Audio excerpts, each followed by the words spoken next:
रेखा जी, आपका दिल नहीं पसीजता? आप मुख्यमंत्री तो बन गई आप दिल्ली की, क्या आपका दिल नहीं पसीजता कि किसी के घर में बेघर करती हैं आप?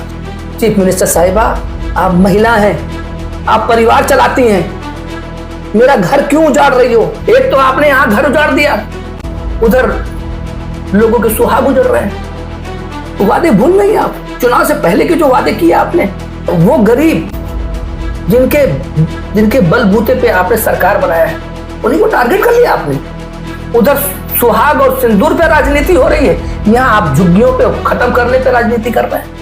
यहाँ आप झुग्गियों पे खत्म करने पे राजनीति कर रहे हैं। पूछिए ना, एक माइक लेकर के आप जाके पूछिए। आप तो बहुत बड़ी पत्रकार है, बहुत बड़ी पत्रकार है। रोहित जी, आपको ऐसा क्यों लग रहा है? अगर झुग्गियां हटाई जा रही हैं, अतिक्रमण हटाया जा रहा है, तो ये तो अच्छी बात है, दिल्ली सुंदर बनेगी, साफ होगी। देखिए, इनका इंटेंशन बड़ा क्लियर रहता है बीजेपी वालों के। इनके दो चेहरे हैं, एक चुनाव से पहले का चेहरा, एक चुनाव के बाद का चेहरा।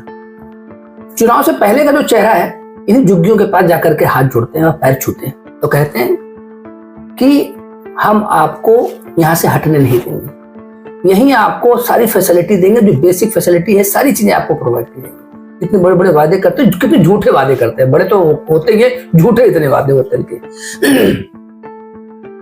देखिए, चेहरा तो आपको सामने समझ में आ गया कि किस तरीके से दिल्ली की जनता को छल किया जा रहा है, और ये दिखाया गया। अभी इन्होंने 100 दिन भी पूरे नहीं हुए, इन्होंने अपना असली चेहरा दिखा दिया। तो बीजेपी का यही असली चेहरा है कि साम दाम दंड भेद, किसी तरीके से चुनाव जीतना, और जीतने के बाद वो चाहे वो देश की जनता हो, चाहे वो दिल्ली की जनता हो, वो त्रस्त रही है हमेशा, क्योंकि उनके एजेंडे अलग हैं। वो एक बार जीतने के बाद वो यहाँ होते नहीं है, वो यहाँ काम ही नहीं करते हैं। वो बेसिक जो बुनियादी जरूरतें वो भूल जाते हैं। वो सिर्फ राजनीति करते हैं, आगे की राजनीति करते हैं, और कहीं और देखते हैं कि कहीं और के किसी स्टेट में चुनाव तो नहीं हो रहे हैं, तो सारे नेता वहां चले जाते हैं। इनका काम यही है कि वो पहले किस तरीके से सारी एजेंसियों का इस्तेमाल करके और किसी चुनाव जीतना, चुनाव जीतने के बाद जो बेसिक जरूरतें। देखिए, आप झुग्गियों को खत्म कर रहे हैं, घर को बेघर करना कितना बड़ा पाप है बताइए।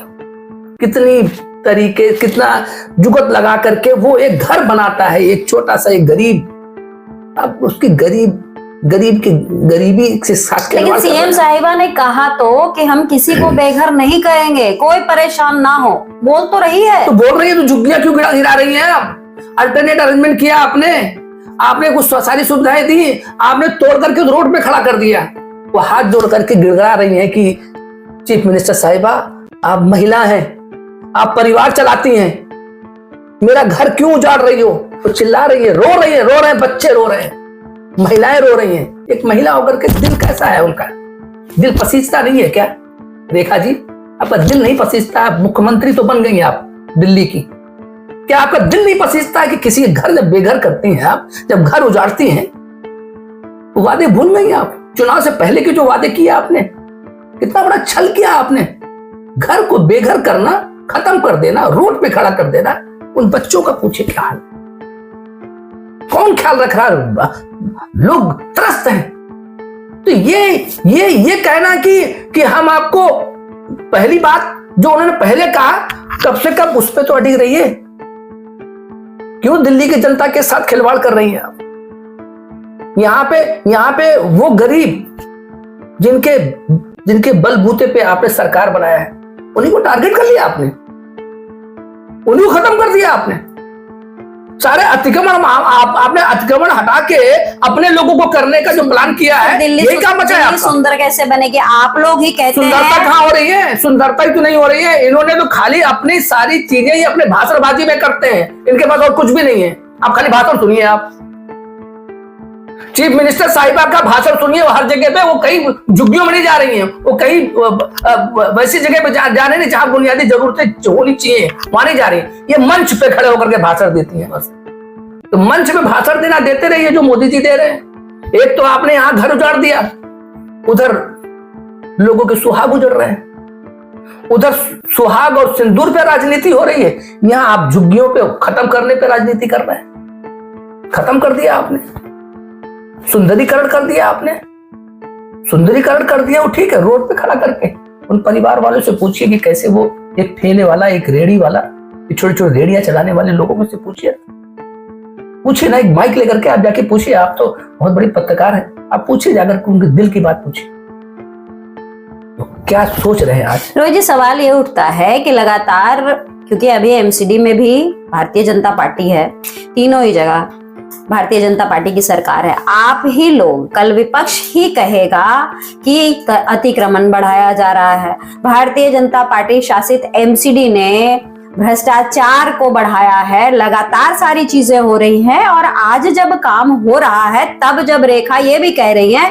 कि हम किसी को घर से अलग नहीं करेंगे, फिर आप ये सवाल कर रहे हैं कि भाई उन गरीबों के ऊपर पेट पर लात मारा जा रहा है। कल आप ही कहेंगे कि देखो इन्होंने झुग्गियां बसा दी। तो मौके पे जाके देखिए ना आप, मैं क्यों कह रहा हूं आपसे, यही माइक लेकर के आप मौके पे जाइए, उनसे पूछिए कि आपका घर मैं उजाड़ रहा हूं, ये मत समझना कि आपको बसाऊंगा नहीं। वो कह रहे हैं उजाड़ दिया, भैया आपने उजाड़ दिया तो पहले, इसके पहले क्या आप किसी को उजाड़ने से पहले क्या पहले ये आपने अल्टरनेटिव अरेंजमेंट नहीं किया?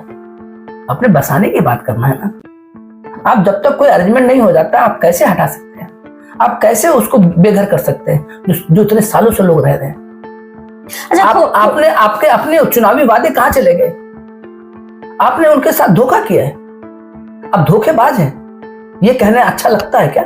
यहाँ आज दिल्ली की जनता ये कहने लगी है कि यही इनका चरित्र है बीजेपी वालों का। इसको थोड़ा अलग एंगल में लेके जाते हैं। रोहित जी, ये बताइए कि आपको भी पता है कि जब भी संसद सत्र चलता है केंद्र में, उस वक्त एक टॉपिक जरूर गरमाया रहता है, वो होता है अवैध घुसपैठिया।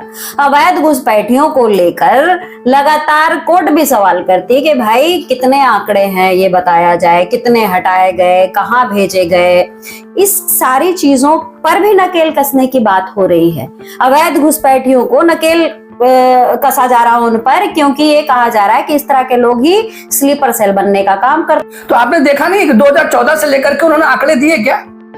ये सिर्फ राजनीति करने के लिए बस इनको काम, जब उनको कोई चुनाव आता है तब आप घुसपैठिए और अवैध घुसपैठिए की बात करते हैं। वो आंकड़े कहाँ हैं? आंकड़े देने का काम किसका है? भारत सरकार का है ना। भारत सरकार का काम है ना कि कौन यहाँ पे लीगल तरीके से रह रहा है, कौन इलीगल तरीके से रह रहा है, कौन बताएगा? ये आंकड़े कौन देगा? अभी जब आंकड़े ढूंढने लग जाएंगे तो आप लोग ही चिल्लाएंगे कि मुसलमानों के साथ गलत हो रहा है। स्लीपर सेल की बात करते हैं। अभी पहलगाम में जो आतंकी हमला हुआ वो उसका कौन जिम्मेदार है? आज केंद्र सरकार और गृह मंत्रालय खुद कहता है कि भारी चूक हुई है, हमारी गलती है। तो आपकी गलती है तो अब नैतिकता क्या कहता है आपके लिए? वो स्लीपर सेल कहां है? आपने देखा होगा कि आतंकी हमले के बाद कितने पाकिस्तानी एजेंट यहां पकड़े गए। अरे भैया, जब आतंकी हमला हो गया तब आपको पता चला कि एजेंट कितने क्यों घूम रहे हैं यहाँ पे। आप जब आतंकी हमला हुआ तब आपको पता चला कि कितने पाकिस्तानियों को आपने यहां पनाह दिया है, और जिसको आप जानते हैं कि वो हमारा दुश्मन देश है। यहाँ कितनी महिलाएं थी, कितने यहाँ पुरुष थे पाकिस्तानी, आपने यहां पनाह दिया। आपके स्लीपर सेल यहां थे, आपको ये जानकारी थी। इतने आतंकवादी मारे गए उसके बाद, घुस के मारा है इन्होंने।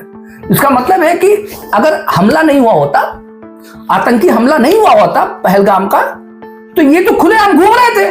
वो कहां गए खुफिया एजेंसी? वो कहां गया इनका आईबी? वो कहां गया इनके सारे जितने भी जो एजेंसीज हैं, जिनको ये देखना है कि कोई स्लीपर सेल तो कहीं नहीं बैठा है, कहीं कोई पाकिस्तानी एजेंट तो नहीं है, कहीं कोई इलीगल घुसपैठिया कोई पाकिस्तानी तो नहीं है। ये तो सारे आतंकी हमले के बाद, पहलगाम के हमले के बाद इतने लोग पकड़े गए। इसका मतलब आप समझ सकते हैं कि आपकी एजेंसी फेल है। भारत की एजेंसी इसलिए फेल है। आप कहना चाहते हैं आप अभी आप देखिए, आपने पिछले उस हमले के बाद से कितने पाकिस्तानी एजेंट पकड़े गए? आपको पता है कि अगर वो पकड़े गए तो आज से थोड़ी है वो यहाँ पे घुस के पाकिस्तानी एजेंट बन के काम कर रहे थे। ये तो एक्शन जब हम लोगों के दबाव में, जब हम लोगों ने सवाल पूछना शुरू कर दिया, कांग्रेस के लोगों ने सवाल पूछना शुरू कर दिया, हमारे नेता राहुल गांधी ने सवाल पूछना शुरू कर दिया, तो फिर इनको लगा कि हाँ अब तो थोड़ा एक्शन लेना पड़ेगा, थोड़ा एक्शन लेना पड़ेगा। घुटने तो टेक दिए ट्रंप के पास, पापा ट्रंप बैठे वहां, घुटने तो टेक दिए वहां, तो कर दिया कि हाँ चलिए। उन्होंने धमकाया, ट्रंप ने धमकाया मोदी को कि सरेंडर करना होगा, ट्रेड का धमकी दिया। अभी बताइए क्या है ये?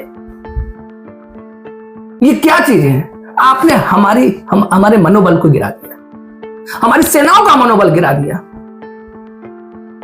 हम तैयार थे, लड़ने को तैयार थे। हम बदला, हमें हमें हमें खाना पूर्ति और लीपा पोती नहीं चाहिए था। मतलब आप कहना चाह रहे हैं कि ये जो झुग्गियों को तोड़ा जा रहा है सिर्फ लीपा पोती हो रही है और कुछ नहीं हो रहा, ना तो अवैध घुसपैठियों पर नकेल कसने की कोशिश हो रही है, ना दिल्ली के सौंदर्यीकरण को लेकर कोई काम हो रहा है, कुछ भी नहीं हो रहा है, सिर्फ लीपा पोती हो रही है। अब रोजगार तो दे नहीं रही है। जब रोजगार की बात करते हैं तो आपके प्रवक्ता आकर के रोकने लगते हैं, गाली गलौज करने लगते हैं, माँ की गाली देने लगते हैं, सवाल नहीं पूछने देते। यार विपक्ष में हम हैं, लेकिन हमें भी आप नेस्तनाबूद करने में लगे, खत्म करने में लगे हैं कि देखो आप विपक्ष में चुपचाप मुंह बंद करके बैठना, कुछ पूछना नहीं। सवाल पूछोगे तो तुम राजद्रोह देशद्रोह की बात करने लगते हैं। कितने लोगों ने सवाल पूछा, आज उन पे FIR हो गई है। लोग डरे हुए। अच्छा, वो डराते हैं उन लोगों को, जो डरे लोग हैं। अगर अगर अगर सवाल पूछोगे और किसी ऐसी चीजों का उजागर करोगे तो तुम्हें जेल जाना होगा, FIR करा हो जाएगी, तब मैं एजेंसी का यूज कर लूंगा, इस्तेमाल करूंगा तुम्हारे खिलाफ। डराओगे, हम डरेंगे नहीं। कांग्रेसी डरता नहीं है।